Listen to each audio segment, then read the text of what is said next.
and it's meant to be that you're roasting the president. Like Trump's just there. He's like actually, he's like there as part of the support. And then they turned it around and just started roasting Trump. And he's just sitting there. He's like, yo, I just came to the dinner. I wasn't.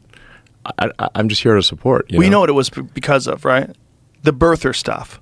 Oh, okay, yeah. That's what it all was. It was all, Trump was at the head of a lot of these people spreading this rumor online that Obama's birth certificate was forged, then he's actually from Kenya. And what's weird is, if you go back to Obama's early days, there are some things that say he's from Kenya. Like, I think in his, something from college said he was from Kenya. But, that could just be, people print things wrong all the time. It doesn't mean he's actually from Kenya. But Trump was one of those guys that was like spreading that supposedly false rumor. Was he pushing it hard? I mean, this is the kind of thing where I want to just go and look at saying what did he actually say? No, he definitely was. Okay. He was definitely saying, look, I don't think he has the time to go into things like very deeply. Yeah. And so I think he could probably be influenced by a bunch of people, like these Marjorie Taylor Greene type people who come to him with some wild ass theory. Sure. He might be, and I think there's a lot of that stuff that gets fed to people on purpose so that they'll say incorrect things so that they're easy to dismiss. Sure. And I think there's also a lot of people that just make shit up and, they tell you the earth is flat and then a bunch of people watch a YouTube video and they believe it. Yeah, well, but on that White House Correspondents' Dinner, I was there, and the degree to which they attacked Trump at that White House Correspondents' Dinner was really, it was so over the top. It was like making everyone uncomfortable. Really? It was really over the top. I mean, I think like sort of a passing joke of like, a few passing jokes are fine, but they twisted the knife big on Trump in that, and you could see Trump just getting like angrier and angrier and more upset. I wonder if that's because... And it's like, man, this is not good karma, That's what I was thinking at the time. I'm looking. I was two tables away from Trump, and I'm looking. I'm like, man, this is too much, Well, it's kind of crazy what they made out of that, because that's the kind of guy that if you tell him he can't do something, he's going to just keep trying. Like it was a big mistake to rag on him so much at that White House Correspondents' Dinner. Well, just look at the way they've attacked him with just using the legal system, like this thing in New York where the 34 different felony counts that were essentially misdemeanors, that there are bookkeeping errors that they decided, even though it passed the statute of limitations, they decided to try him for these. They didn't identify a felony. Abuse of the law is what's going on. But most people would have quit. Yeah. Most people, after the E. Jean Carroll lawsuit and this lawsuit and all the other ones, the insurrection thing, the Georgia thing, all these different things, they getting kicked off of Twitter, most people would have just like, this is too much. I can't take this. But he's so fucking crazy. He's like, all right, come on, we're going to war. And he just digs his fucking heels in and keeps going. Yeah. It's the wrong guy to do that to. It is the wrong guy to do that to. Attacking him at the White House Correspondents' Dinner, most people would have been humiliated. He got angry. And he's like, yeah, all right. You say I can't be president? I've been thinking about running for about 15 fucking years. Right. Finally, I'm going to run. Yeah. Yeah. That was a real bad move. But yeah, I mean, I could certainly understand like making some jokes about like, a few sort of passing jokes on Trump, but man, I was there at that dinner and they ragged on Trump so much it was insane. The reason why I would push back on that, because I would say there's a bunch of different speakers, right? And Trump would obviously be a target. And if they all attacked him, it's because he's like, if you're going to make fun of people in the audience, and especially in the zeitgeist, that whole birther thing was big. Yeah. And most people were dismissing it as being a ridiculous conspiracy theory. So who the fuck is this guy saying this? Sure. And so you have 8 to 10 individual speakers that are writing monologues. Of course, they're all going to hit Trump. Yeah, well, anyway, obviously it was a mistake. They shouldn't have done that. But I'm invite people to watch the original source material, and I think a few jokes are fine. It's like, but it's like he shouldn't be it felt like he was the primary object of the roast. Yeah, which is that's not the whole point of the thing. Is it's the roast of the president, not a roast of the audience. The thing about it is like he's easy to roast. Yeah, and then on top of that, Obama was like loved and cherished by the left. Yes. And most of those people are on the left. There's only so far you can push. You can't ask him about his chef. There's like what happened with the chef, bro? Yeah. You can't. There's like certain things you can't bring up. You want to? What's your favorite sport? Paddleboarding? Yeah. Wasn't that guy a really good swimmer? Yeah. Tell me what happened. Yeah, exactly. You can't bring that up. Yeah. Like if you're going to roast Hillary, you can't bring up the death count. Like, Hillary, what's the best way to stay in touch? Email? Yeah. It's if you're doing one of those she things. destroyed the servers and poured like bleach on the servers, like computers. She poured bleach on them? That's what I thought. Yeah, that's what I believe. That's Wow. Like it wasn't just like they took a hammer to it. They like destroyed like there was no possible way to actually get forensics on the thing. What was in there? I mean, that's what I mean. What was in there? What was in there? Why would they care so much? That's so crazy. Yeah. The whole thing. And is there was crazy. no legal action against that, which is clear destruction of evidence. Well, it's also there's this other narrative that always drives me crazy is that he's going to destroy democracy. So in order to destroy democracy, we have to install a president without a primary. Right. We have to have a candidate that is the least liked vice president of all time, the least popular vice president of all time, and then use gaslighting and the full force of the media machine to turn her into the future. And hope, Right. and then she's gonna be changed, even though she's a sitting vice president. And then on top of that, this idea of change when the Democrats have been in control for what 12 of 16 years, Right. Which is crazy. Like this is the change. Yeah, I mean, obviously, I view this election as a turning point, like a fork in the road of destiny that is incredibly important. I've not been politically active until this election, and the reason I've been politically active this election is because I think if we don't elect Trump, I think we will lose. We will lose democracy in this country. We will lose the two-party system. And let me explain why. So there's only like six or seven swing states. The margin of victory in those states is small, often like 10 or 20,000 votes.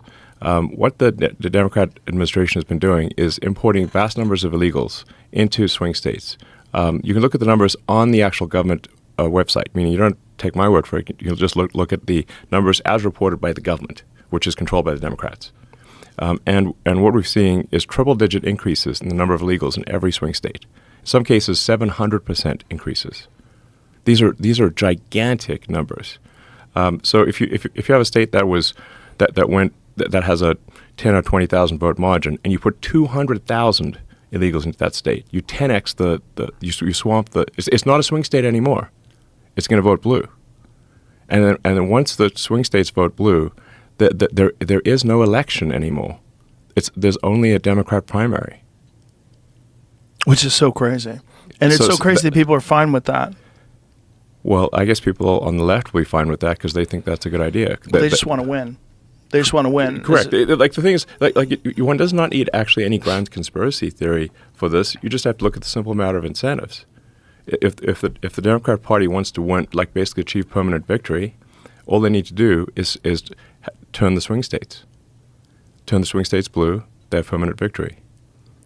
And then we're a one-party state, and then they will keep doing that. Obviously, they will keep stacking the deck by bringing in vast numbers of illegals into the swing states. Keep stacking it so that the next election, each successive election, will be worse than the last one.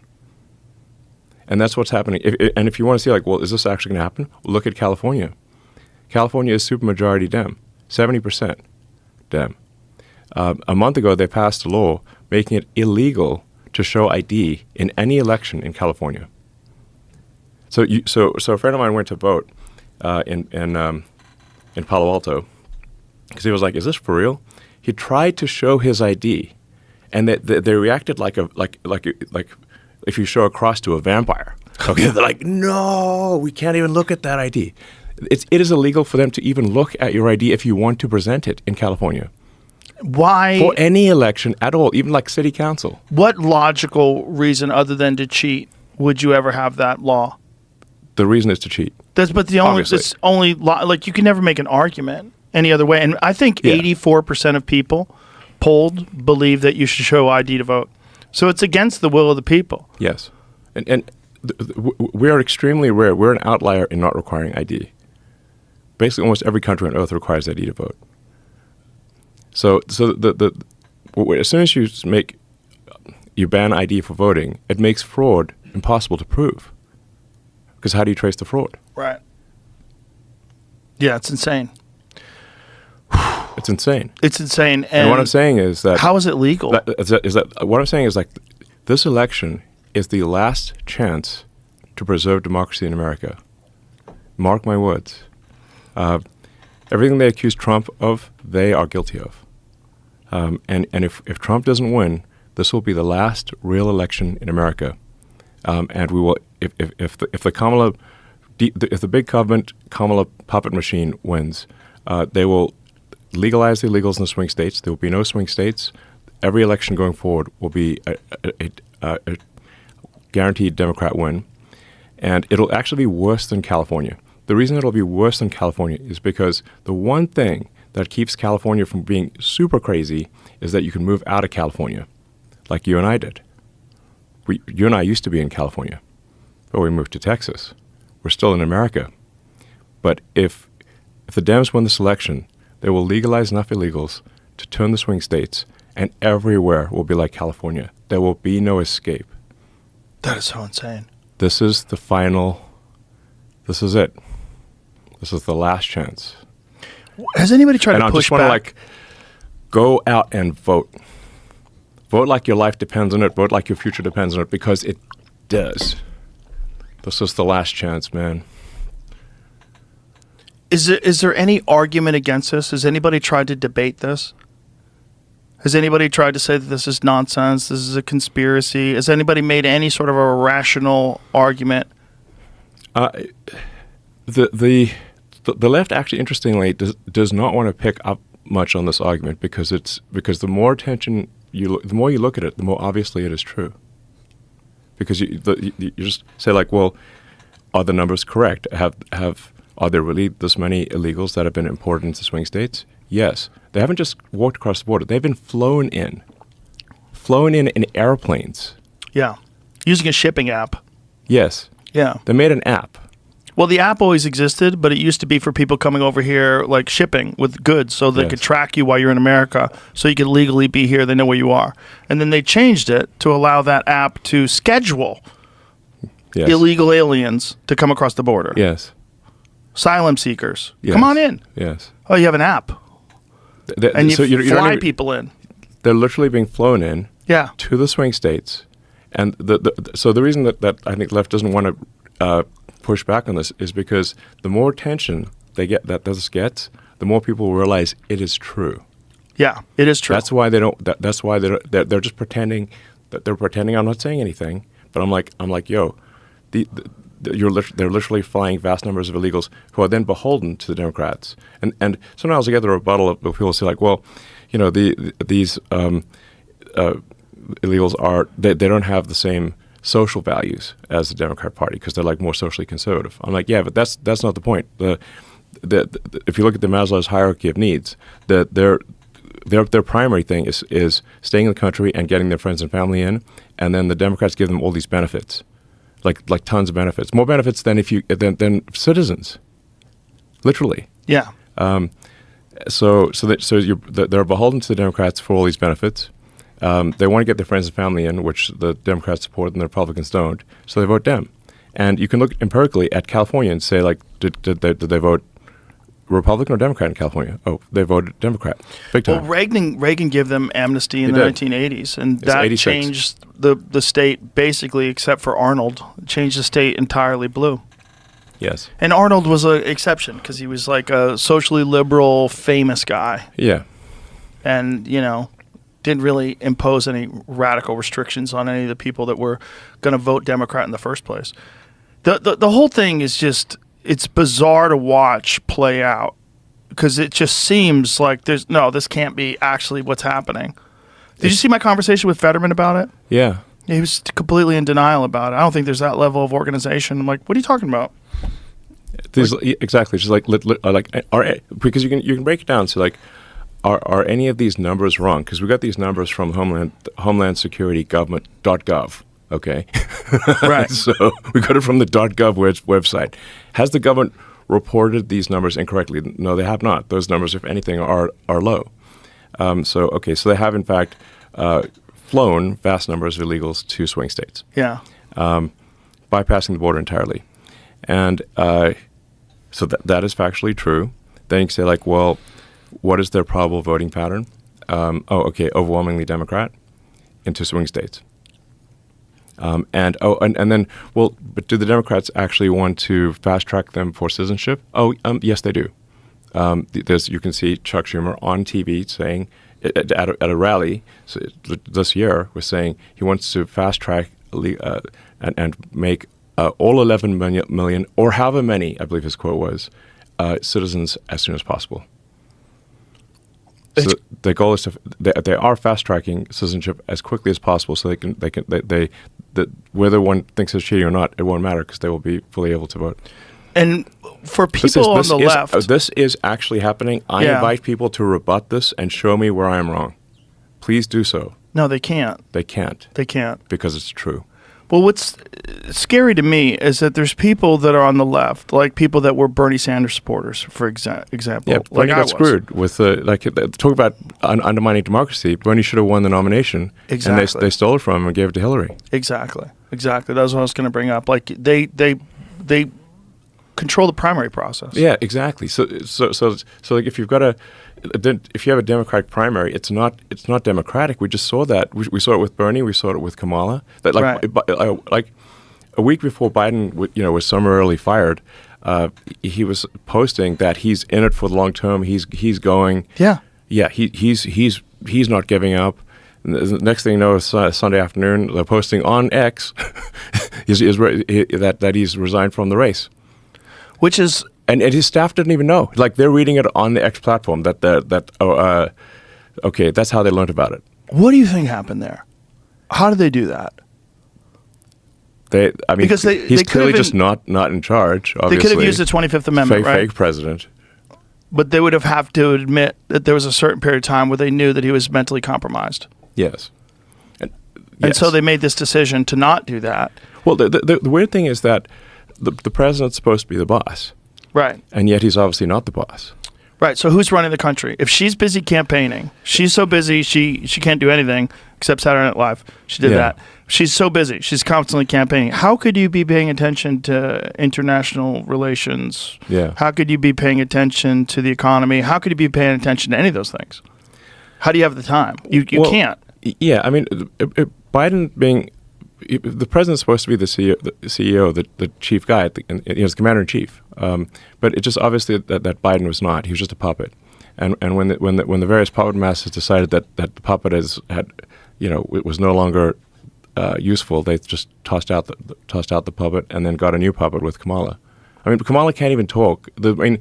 That you invited her on your show. I think the most damage that could possibly be done to a campaign is going on your show and seeing what she says in hours 2 and 3.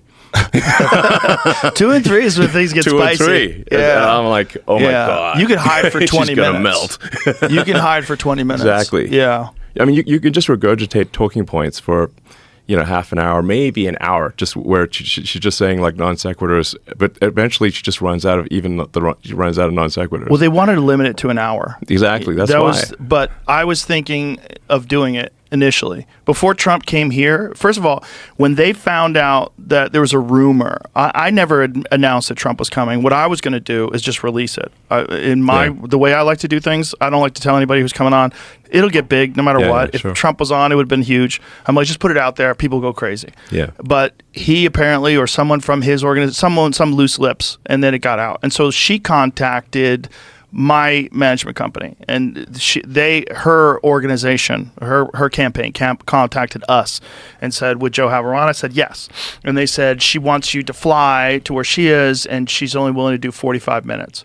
Only 40. I mean, that's and I was like, oh, no. So I thought about doing it. I'm like, maybe I can get a sense. Maybe I could convince her. Maybe I could coax her into doing more time. I just wanted to talk to her. Yes. Well, I don't give a fuck what we talk about. We talk about recipes. I don't give a shit. Exactly. Just talk to me. The things like you just can't like.